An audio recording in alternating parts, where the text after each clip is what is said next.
नमस्कार साथियों, कैसे हैं आप। मैं आशा करता हूँ मस्त हूँ, स्वस्थ हूँ। मैं दिलीप कुमार, हमारे यूट्यूब चैनल दिलीप जेस अकेडमी में आपका स्वागत है। तो आज हम लोग इस वीडियो में जो है वो क्लास 12 ज्योग्राफी का जो है चैप्टर 1 भारत की विशाल जनसंख्या के 50 वीवीआई ऑब्जेक्टिव करने वाले हैं। इतना ऑब्जेक्टिव कर लेने से एक भी सवाल जो है इस चैप्टर से छूटने वाले नहीं है। तो हम लोग बिना समय गंवाए जो है वो पहला क्वेश्चन की ओर बढ़ते हैं और जानने का प्रयास करते हैं। क्वेश्चन नंबर 1 देखिए क्या है। कहता है कि भारत में पहली बार पूर्ण जनगणना किस वर्ष हुई थी, यानी कि भारत में पहली बार जो जनगणना करवाई गई थी वो कब कराई गई थी। कुछ बातें आपको पहले याद रखना है कि भारत में पहली बार जो जनगणना हुआ था वो 1872 में हुआ था, लॉर्ड मेयो के समय। लॉर्ड मेयो के समय याद रखिएगा, लॉर्ड मेयो के समय 1872 में पहली बार जनगणना किया गया था। लेकिन ये जनगणना जो था वो अनियमित जनगणना था। कैसे? अनियमित, नियमित जनगणना, याद रखिएगा।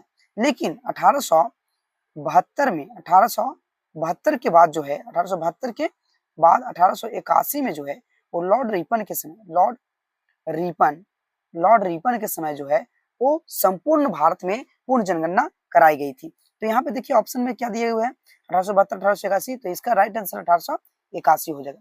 क्या हो जाएगा? राइट आंसर 1881 आपका राइट आंसर हो जाएगा। यानी कि पूर्ण जनगणना जो पहली बार कराई गई थी वो 1881 में लॉर्ड रिपन के समय हुआ था, जो नियमित जनगणना था। कैसे जनगणना?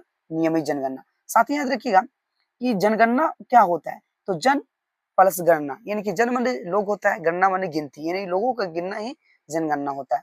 भारत में जनगणना जो होता है वो 10 वर्षों के अंतराल में होता है। कितना वर्ष के? 10 वर्ष के अंतराल में, याद रखिएगा। चलिए क्वेश्चन नंबर आगे की ओर बढ़ते हैं। क्वेश्चन नंबर देखिए 2 क्या है। कहता है कि भारत की जनगणना कितने वर्ष के अंतराल में होती है। तो अभी जस्ट बताएं कि भारत में जनगणना जो होती है वो 10 वर्षों के अंतराल में होती है। ऑप्शन नंबर सी आपका राइट आंसर हो जाएगा। यहीं पे अगर पूछेगा कि 2011 के जनगणना के अनुसार भारत की किस राज्य की जनसंख्या अधिक है, जनसंख्या अधिक है, तो उत्तर प्रदेश हो जाएगा, नहीं यूपी हो जाएगा। और वहीं अगर कम पूछेगा कि कम किस राज्य की जनसंख्या है, तो आपका सिक्किम हो जाएगा, सिक्किम। ये भी बात आपको याद रखना है। चलिए क्वेश्चन नंबर आगे की ओर बढ़ते हैं। क्वेश्चन नंबर 3 देखिए क्या है। तो 2011 की जनगणना के अनुसार भारत की कुल जनसंख्या कितनी है। तो जो 2011 में जनगणना जो हुआ था उसमें भारत की कुल जनसंख्या जो था वो 121 करोड़ आके गई। यहाँ पे ऑप्शन में देख लेते हैं, 102 है, 121 है, 131 है, 141 है। तो यहाँ पे क्या हो जाएगा? 121.02 करोड़ हो जाएगा। राइट आंसर आपका बी हो जाएगा, ऑप्शन नंबर बी। चलिए क्वेश्चन नंबर आगे की ओर बढ़ते हैं। क्वेश्चन में देखिए 4 क्या है। 2011 की जनगणना के अनुसार भारत की जनसंख्या विश्व की कुल जनसंख्या का लगभग कितना प्रतिशत है। यानी कि अगर 100% पूरा दुनिया में जनसंख्या है तो भारत में कितना परसेंट जनसंख्या, कितना प्रतिशत है। तो यहाँ पे देखिए 17.5% जो है इसका राइट आंसर हो जाएगा, यानी ऑप्शन नंबर सी। लेकिन कहीं कहीं जो है वो 16% देता है, तो ये भी आपको बात याद रखना है। चलिए क्वेश्चन नंबर आगे की ओर बढ़ते हैं। क्वेश्चन में देखिए 5 क्या है। 2011 में भारत का जनसंख्या घनत्व कितना है। सबसे पहले समझिए जनसंख्या घनत्व क्या होता है। जनसंख्या घनत्व क्या होता है, बस इसको समझने का पहले प्रयास करिए।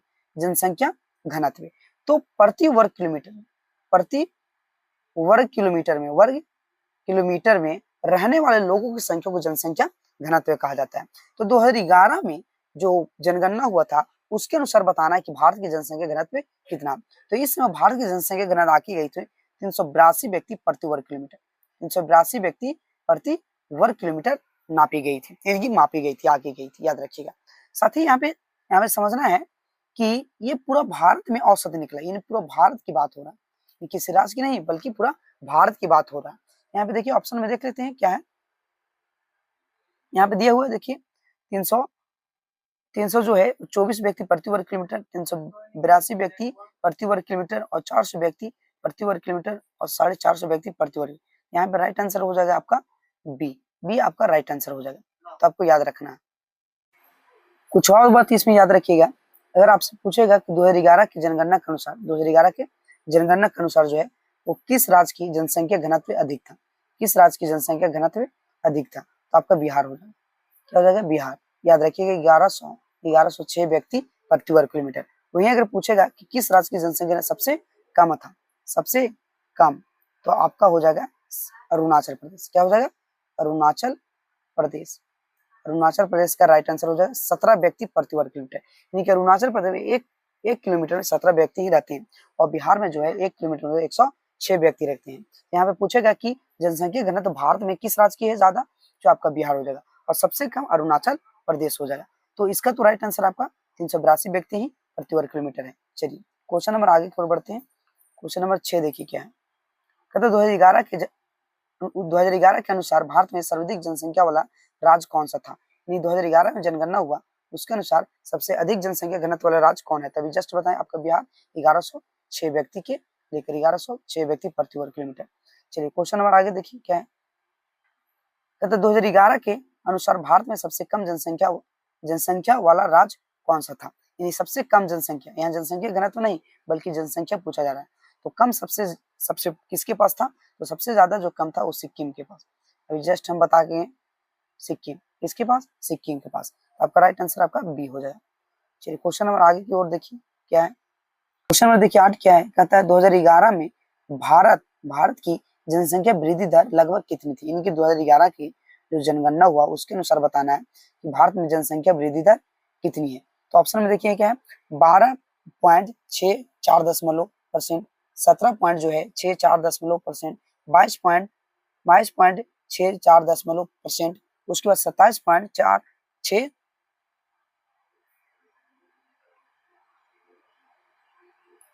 क्वेश्चन नंबर देखिए 8 क्या है। कहता क्वेश्चन नंबर देखिए 8 क्या है। कहता है 2011 में भारत की जनसंख्या वृद्धि दर लगभग कितनी थी। यानी कि 2011 की जनगणना के अनुसार बताना है कि भारत में जनसंख्या वृद्धि दर कितनी थी। तो यहाँ पे देखिए ऑप्शन में इसका जो राइट आंसर जो हो जाएगा वो 17 पॉइंट जो है वो 64%, 17.64, 17 पॉइंट जो है 64% इसका राइट आंसर हो जाएगा। तो ऑप्शन में देखिए क्या है, बी आपका राइट आंसर आपका हो जाएगा। चलिए क्वेश्चन नंबर आगे की ओर बढ़ते हैं। क्वेश्चन नंबर 9 में देखिए क्या है। कहता भारत में जनसंख्या वितरण का किस प्रकार का है। यानी कि भारत में जनसंख्या वितरण किस प्रकार है। यहाँ पे देखिए ऑप्शन क्या है, समान वितरण, असमान, पूर्णतः ग्रामीण, पूर्णतः नगरीय। तो यहाँ पे भारत में जो है वो गांव में भी लोग रहते हैं, नगर में भी रहते हैं, नगर, और आपको जो है यहाँ पे कहीं पे ज्यादा जनसंख्या तो कहीं पे कम जनसंख्या भी मिलता है। जैसे भारत में सबसे ज्यादा जनसंख्या आपका उत्तर प्रदेश में है और सबसे कम आपका सिक्किम में है। तो यहाँ से सिद्ध होता है कि भारत में जनसंख्या एक समान नहीं है, यानी कि असमान है। तो राइट आंसर आपका बी हो गया। चलिए क्वेश्चन नंबर आगे की ओर बढ़ते हैं। क्वेश्चन नंबर देखिए आगे क्या है। 10 में कहता है भारत में सर्वाधिक जनसंख्या घनत्व वाले राज्य 2011 में कौन था। तो आप ये पीछे भी बता चुके हैं, 1106 व्यक्ति को लेकर जो है प्रति वर्ग किलोमीटर में आपका बिहार सबसे आगे है। तो राइट आंसर आपका बिहार हो जाएगा। चलिए क्वेश्चन नंबर आगे देखिए क्या है। क्वेश्चन नंबर 11 में बोला जा रहा है भारत में सबसे कम जनसंख्या घनत्व वाला राज्य 2011 में कौन था। तो सबसे कम जनसंख्या घनत्व वाला राज्य 2011 में जो था और अरुणाचल प्रदेश था। ऑप्शन नंबर सी, 17 व्यक्ति प्रति वर्ग किलोमीटर। चलिए क्वेश्चन नंबर आगे देखिए क्या है। कहता है जनसंख्या घनत्व ज्ञात करने का सूत्र बताइए, यानी फार्मूला बताइए। यानी जनसंख्या घनत्व आपको अगर ज्ञात करना है, यानी पॉपुलेशन डेंसिटी ज्ञात करना है, तो सबसे पहले आपको कुल जनसंख्या यानी टोटल पॉपुलेशन बटा टोटल जो है, नहीं यहाँ पे जो है, हाँ टोटल पॉपुलेशन बटा जो है टोटल एरिया से जब हम भाग देते हैं तो आपका पॉपुलेशन डेंसिटी आपको पता चलता है, जनसंख्या घनत्व पता चलता है। तो यहाँ पे देखिए क्या है, यहाँ पे टोटल जो है टोटल पॉपुलेशन की जनसंख्या आंसर आपका बी हो जाए, राइट आंसर बी। चलिए क्वेश्चन नंबर आगे की ओर बढ़ते हैं और समझने का प्रयास करते हैं। कहता 13 में कहता जनसंख्या वृद्धि का प्रमुख प्रकृति घटक कौन सा है। यानी कि यहाँ पे बताना प्रकृति घटक। यहाँ पे देखिए प्रवास तो एक सामाजिक घटक है, जन्म दर, मृत्यु दर, शिक्षा, व्यवसाय। तो शिक्षा, व्यापार या प्रवास जो है वो सामाजिक घटक है। राइट आंसर आपका इसका बी हो जाएगा, यानी कि जन्म दर और मृत्यु ये आपका राइट आंसर हो जाएगा। चलिए क्वेश्चन नंबर आगे की ओर बढ़ते हैं। क्वेश्चन 14 देखिए क्या है। कहता है जन्म दर और मृत्यु दर के अंतर को क्या कहा जाता है। यानी कि जन्म दर और मृत्यु दर के अंतर को क्या कहा जाता है। सबसे पहले समझिए जन्म दर क्या होता है। तो किसी क्षेत्र में 1 वर्ष के अंतराल में जो है जन्म लेने वाले शिशु की संख्या को हम जन्म दर कहते हैं। और किसी क्षेत्र में 1 वर्ष के अंतराल में मरने वाले यानी मृत्यु होने वाले लोगों की संख्या को हम मृत्यु दर कहते हैं। तो इसके बीच के अंतर को क्या कहा जाता है? इसके बीच के अंतर को प्राकृतिक वृद्धि बोलते हैं। क्या बोलते हैं? प्राकृतिक वृद्धि। राइट आंसर आपका ए हो जाएगा, ये आपका राइट आंसर हो जाएगा। चलिए क्वेश्चन नंबर आगे बढ़ते हैं। 15 देखिए क्या है, कहता है भारत में जनसंख्या वृद्धि को प्रभावित करने वाला प्रमुख कारक कौन सा है? जैसे इससे पूछा जा रहा है प्रमुख कारक बताइए, कैसा कारक? प्रमुख कारक। तो इसको भी ध्यान में रखना है। तो यहाँ पे देखिए कहता है जन्म दर, वर्षा, मिट्टी, खनिज। तो जाहिर सी बात है जन्म दर आपका हो जाएगा प्रकृति घटक है, तो राइट आंसर आपका ए हो जाएगा। क्वेश्चन में देखिए 16 क्या है, कहता है जनसंख्या के वितरण को प्रभावित करने वाले भौतिक कारक क्या है? यानी कि भौतिक कारक बताना है। तो भाषा, भाषा तो एक आपका सामाजिक कारक हो गया, जलवायु, धर्म, उसके बाद देखिए ऑप्शन में क्या है? उद्योग। तो यहाँ पे राइट आंसर जो हो जाएगा वो जलवायु हो जाएगा। क्या हो जाएगा? जलवायु, यानी कि ऑप्शन नंबर आपका बी यहाँ पे राइट आंसर हो जाएगा। का सर्वाधिक संकेंद्रण किस क्षेत्र में पाया जाता है? यानी कि सबसे ज्यादा जनसंख्या घनत्व, यानी सबसे ज्यादा किस क्षेत्र में लोग निवास करते हैं? क्या करते हैं? निवास करते हैं। तो यहाँ पे देखिए कहते हैं गंगा का मैदान, थारू मरुस्थल, हिमालय, दक्कन का पठार। तो यहाँ पे देखिए सबसे ज्यादा अगर निवास करेगा तो गंगा के मैदान की क्षेत्र में, थार में तो नहीं होगा, हिमालय में भी, दक्कन की पठार में भी नहीं हो सकता। तो राइट आंसर आपका ए हो जाएगा, यानी कि ऑप्शन नंबर ए आपका राइट आंसर हो जाएगा। और आप याद रखिएगा जो भी नदी किनारे मैदानी होता है वो काफी उपजाऊ होता है। क्या होता है? उपजाऊ। तो जाहिर सी बात है इस क्षेत्र में ज्यादा से ज्यादा लोग क्या करते हैं? निवास करते हैं।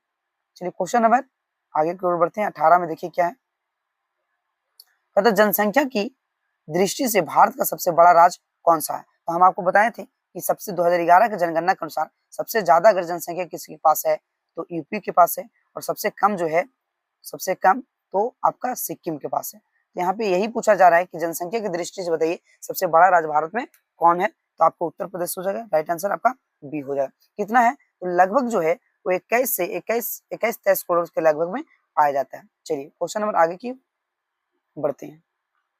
कहता है जनसंख्या की दृष्टि से भारत का दूसरा सबसे बड़ा राज्य कौन सा है? यानी कि जनसंख्या की दृष्टि से भारत में सबसे दूसरा बड़ा राज्य कौन है? तो पहला तो आपका यूपी हो गया, दूसरा आपका महाराष्ट्र हो गया। क्या हो गया? महाराष्ट्र, याद रखिएगा। और तीसरा पे आपका बिहार आता है, और चौथा पे आपका शायद बंगाल आता है, तो ये भी याद रखिएगा। यहाँ पे राइट आंसर दूसरा पूछ रहा है, तो राइट आंसर आपका महाराष्ट्र हो जाएगा, option number B. Question number आपका आगे की ओर चलते हैं। क्वेश्चन नंबर 20 देखिए क्या है, कहता है 2011 के अनुसार भारत में पुरुषों की संख्या महिलाओं की तुलना में कैसी थी? यानी कि भारत में पूछा रहा है कि 2011 में जो जनगणना हुआ वो रंग पुरुष ज्यादा था कि महिला ज्यादा था? तो जाहिर सी बात है यहाँ पे पुरुष ही ज्यादा था। कितना? पुरुष ही ज्यादा था। तो यहाँ पे क्या है कि महिलाओं की पुरुषों की संख्या महिलाओं की तुलना में क्या था? तो अधिक था। क्या था? अधिक था। तो यहाँ पे राइट आंसर बी हो जाएगा। चलिए क्वेश्चन नंबर आगे की ओर बढ़ते हैं। कहते 2011 में भारत का लिंगानुपात कितना था? सबसे पहले समझिए लिंगानुपात क्या होता है। लिंगानुपात क्या होता है? लिंगानुपात समझने का पहले प्रयास कीजिए। लिंगानुपात क्या है? तो लिंगानुपात तो प्रति 1000 पुरुषों पर, प्रति 1000 पुरुषों पर जो है महिलाओं की संख्या को लिंगानुपात कहा जाता है। क्या कहा जाता है? लिंगानुपात। तो यह याद रखिए। तो यहाँ पे क्या हो जाएगा?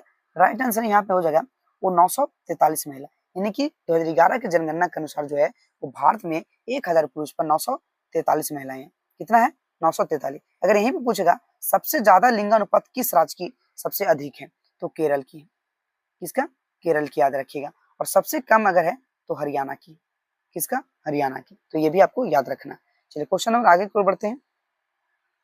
22 में कहते हैं लिंगानुपात का अर्थ क्या है? तो अभी जस्ट बताएं, प्रति 1000 पुरुषों पर महिलाओं की संख्या को क्या बोला गया? लिंगानुपात। तो राइट आंसर यहाँ पे क्या हो जाएगा? ये आपका राइट आंसर हो जाएगा। चलिए क्वेश्चन नंबर आगे की ओर बढ़ते हैं। तो इसमें देखिए क्या है, 2011 में भारत की साक्षरता दर कितनी है? यानी साक्षरता दर पहले समझिए, साक्षर क्या होता है पहले समझिए। साक्षर क्या है? तो जो व्यक्ति अपने भाषा को पढ़ लिख लेता है और समझ लेता है तो उसे हम साक्षर व्यक्ति बोलते हैं। कौन से व्यक्ति बोलते हैं? साक्षर व्यक्ति बोलते हैं। तो याद रखिएगा। तो यहाँ पे वही पूछा जा रहा है कि भारत में साक्षरता दर सबसे ज्यादा, भारत में साक्षरता दर कितनी थी ये पूछा जा रहा है। तो यहाँ पे देखिए 64 पॉइंट था, 74, 84, 94। इसका राइट आंसर हो जाएगा 74 पॉइंट जो है वो 004 दशमलव, यानी कि 74.0।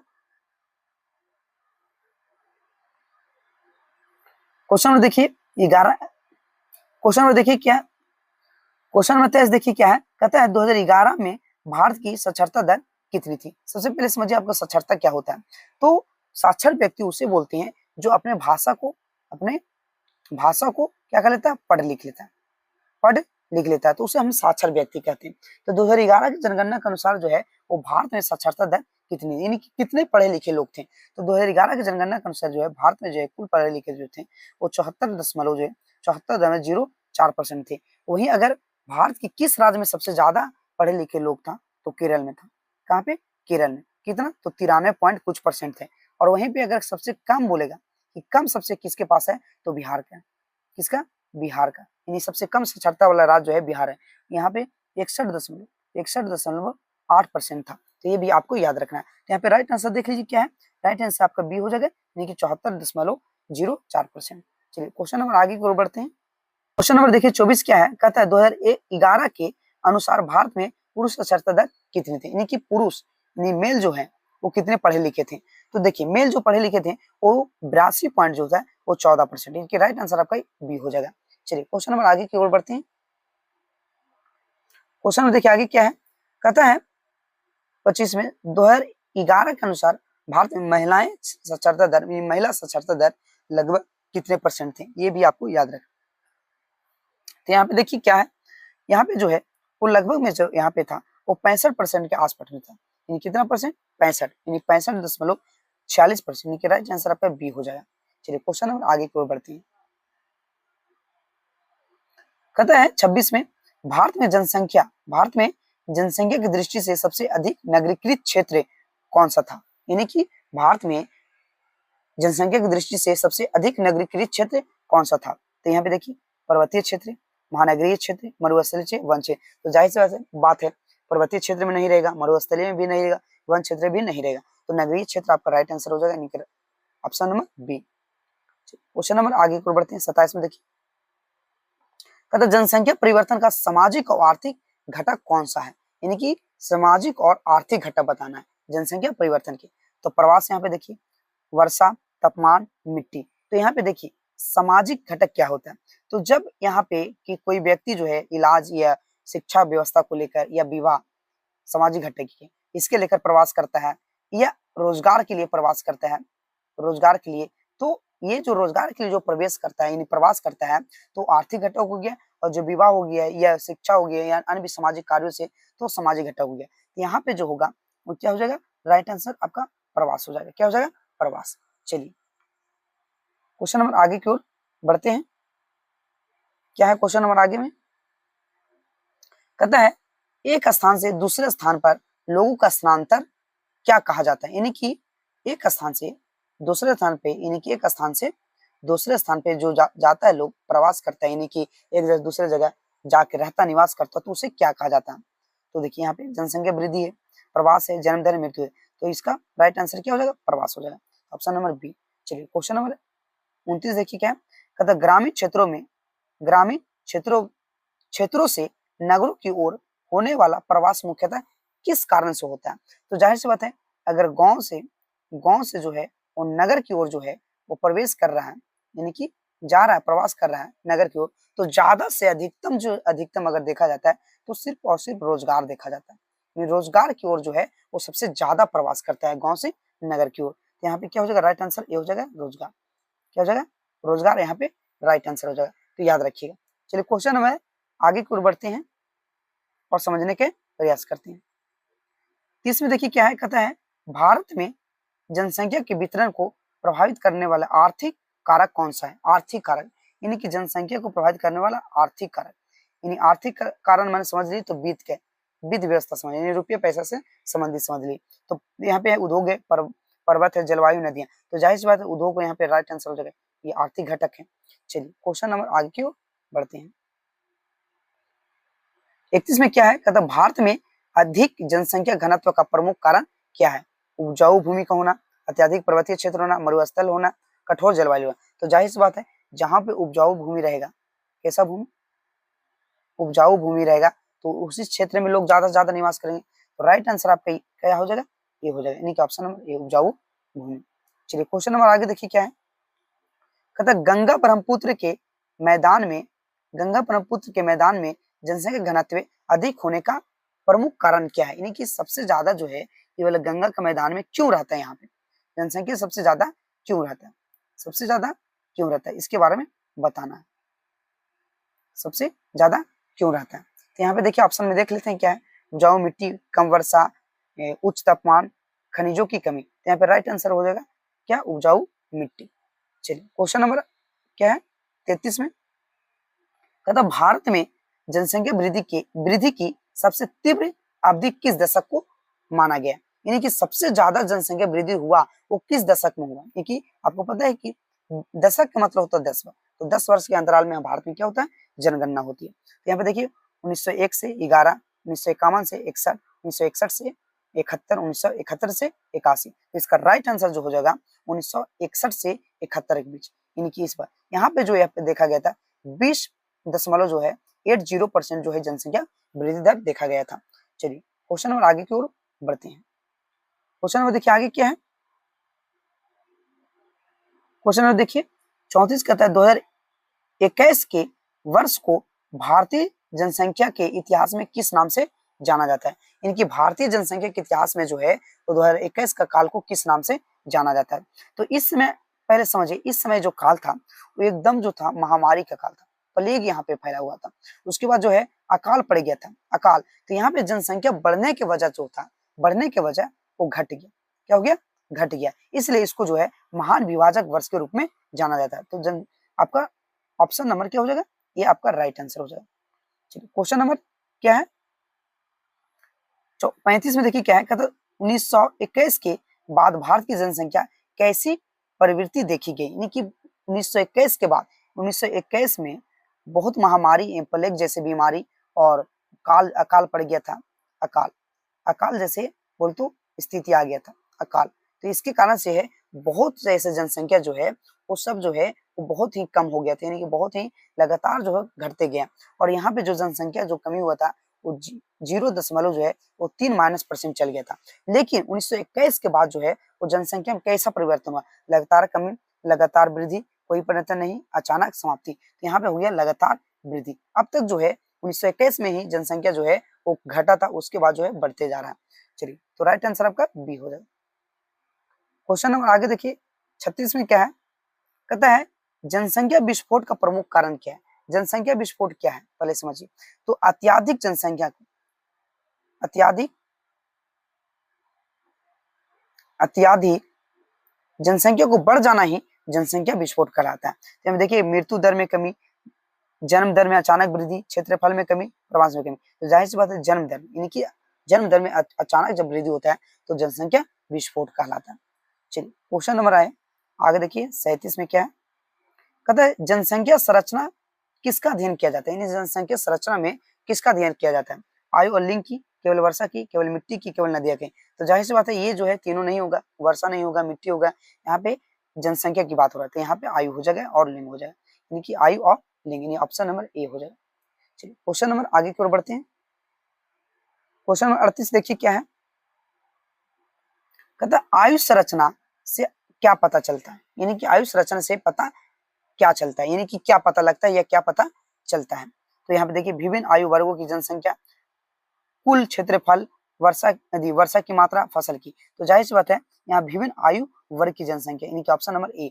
और यहाँ पे भारत में जो है वो कार्यशील जनसंख्या, कार्यशील जनसंख्या किसे बोला जाता है, जो किसी न किसी रूप से कार्य में जुड़ा हुआ। तो 15 से 59 वर्ष की आयु के भारत में कार्यशील जनसंख्या कहा जाता है, ये माना जाता है। यहाँ पे विभिन्न आयु वर्ग की जनसंख्या से हो जाएगा, यानी राइट आंसर आपका ए हो जाएगा। क्वेश्चन में देखिए आगे क्या है, कहते हैं कि कार्यशील जनसंख्या का संबंध किससे है। तो जाहिर सी बात है काम करने वाले आयु वर्ग से, उसी कार्यशील जनसंख्या बोला गया। राइट आंसर आपका ए हो जाएगा, जो 15 से 59 वर्ष के आयु वर्ग को कार्यशील जनसंख्या भारत में कहा जाता है। चलिए क्वेश्चन नंबर 40 देखिए क्या है, कहता है जनसंख्या पिरामिड किसे प्रदर्शित करता है, यानी जनसंख्या पिरामिड जो एक ऐसा पिरामिड होता है जो है आयु लिंग संरचना को निर्धारित करता है। आयु लिंग संरचना क्या करता है, निर्धारण करता है। तो यहाँ पे ऑप्शन देखिए जनसंख्या की आयु लिंग संरचना, वर्षा वितरण, मिट्टी वितरण, फसल वितरण। तो जाहिर सी बात है आपका राइट आंसर ये हो जाएगा, यही जनसंख्या की आयु लिंग संरचना।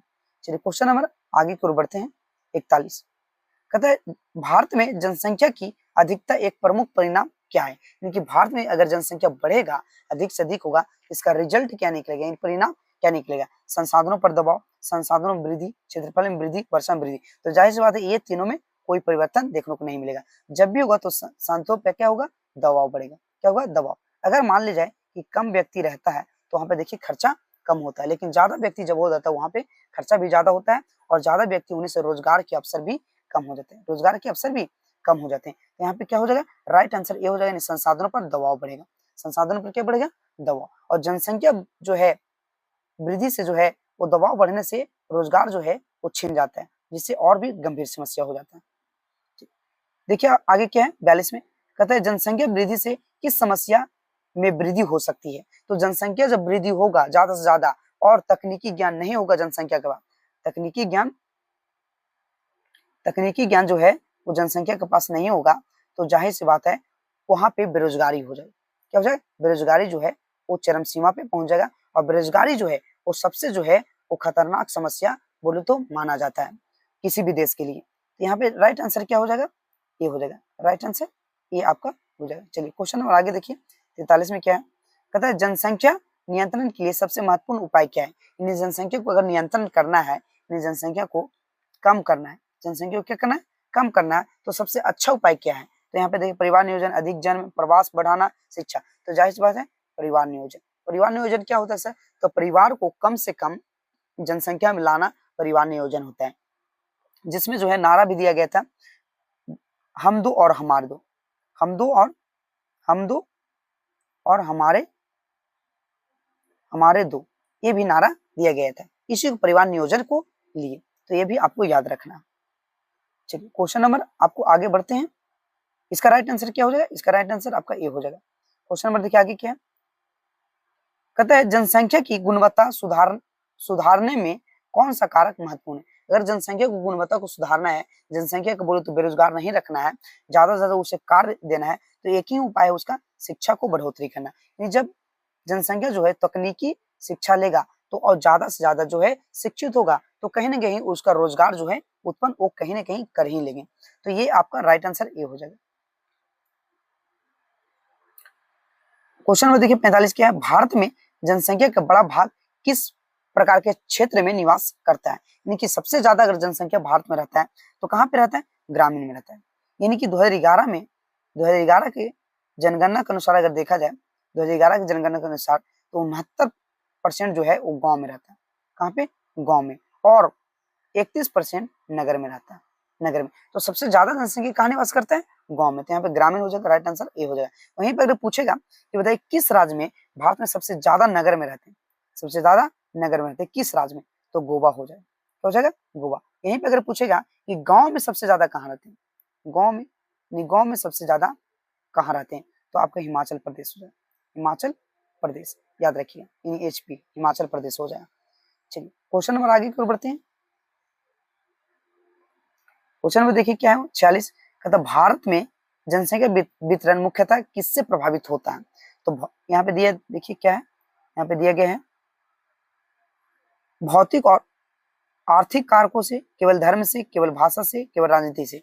तो ये तीनों से भी तो होता है, लेकिन केवल नहीं, ये सभी चीजों से होता है। क्या है यहाँ पे, भौतिक और आर्थिक कारकों। तो यहाँ पे सबसे ज्यादा अगर जनसंख्या को प्रभावित होता है, वितरण को प्रभावित होता है, तो भौतिक और आर्थिक कारक से होता है। यानी कि राइट आंसर ये हो जाए। जिस क्षेत्र में उद्योग धंधा है या अन्य विश्वविद्यालय भौतिक सुविधाएं हैं, सुख सुविधाएं उधर है, तो वहां पे जनसंख्या ज्यादा जाके बढ़ जाता है, वितरण हो जाए। जहाँ पे आर्थिक विकास यानी कि उद्योग धंधा है, तो उस क्षेत्र में भी लोग जान के निवास करते हैं। तो आपका राइट आंसर ये हो जाएगा। क्वेश्चन नंबर आगे देखिए क्या है, कहता है अधिक जनसंख्या घनत्व वाले क्षेत्रों में सामान्यतः कैसी सुविधाएं अधिक विकसित होती है। यानी सबसे ज्यादा जब जिस क्षेत्र में जनसंख्या घनत्व रहता है, जिस क्षेत्र में ज्यादा जनसंख्या घनत्व रहता है, तो उस क्षेत्र में क्या सुविधाएं उपलब्ध होता है, परिवहन, उद्योग, केवल जंगल, केवल चारागाह, केवल खनन। इसका राइट आंसर हो जाएगा परिवहन और उद्योग। यानी परिवहन का भी विकास होगा और उद्योग धंधा का भी विकास होता है। चलिए क्वेश्चन नंबर आगे देखिए 48 में,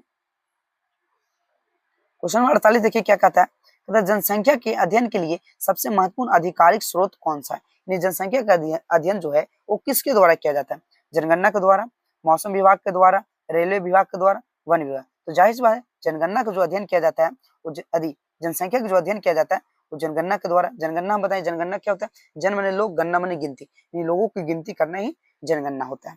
चलिए क्वेश्चन नंबर आगे देखिए क्या है, 49 क्या है, कहता भारत की जनसंख्या संबंधित आंकड़े मुख्यतः किस संस्था द्वारा जारी किया जाता है, यानी कि भारत की जनसंख्या संबंधी जो आंकड़ा है वो किस संस्था द्वारा जारी होता है। ऑप्शन देखिए, भारतीय जनगणना विभाग, भारतीय रिजर्व बैंक, निर्वाचन आयोग, नीति आयोग। तो ये तीनों तो नहीं होगा, यानी कि राइट आंसर आपका क्या होगा, ये आपका भारतीय जनगणना विभाग ही होगा, यानी कि इसी जो है इसी के द्वारा जो है भारत में जनसंख्या के आंकड़े लेखा जोखा किया जाता है।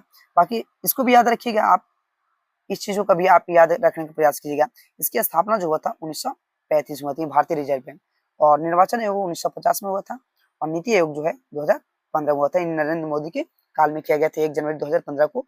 इसका नाम पहले जो था वो योजना आयोग, लेकिन अब जो है नीति आयोग हो गया। कौन आयोग? नीति आयोग।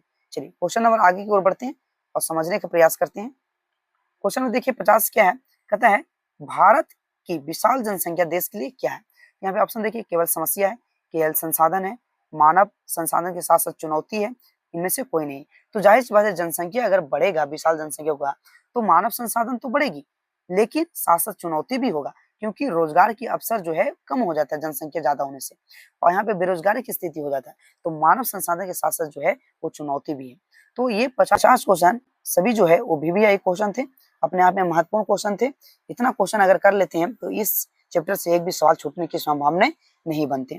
बाकी जो है 12 क्लास की तैयारी, यानी कि क्लास 12 की अगर तैयारी आप जो है सुचारू रूप से करना चाहते हैं, यानी किस रूप से, सुचारू रूप से करना चाहते हैं, तो हमारे चैनल दिलीप जी एकेडमी को सब्सक्राइब जरूर कीजिएगा, और वीडियो अच्छी लगी हो तो लाइक और शेयर और कमेंट भी कीजिएगा, और जरूर से जरूर दोस्तों के पास भी शेयर कीजिएगा। बाकी इतना ही है आज का सेवा है, बाकी मस्त रहिए, स्वस्थ रहिए। आज का सेवा यहीं तक, धन्यवाद।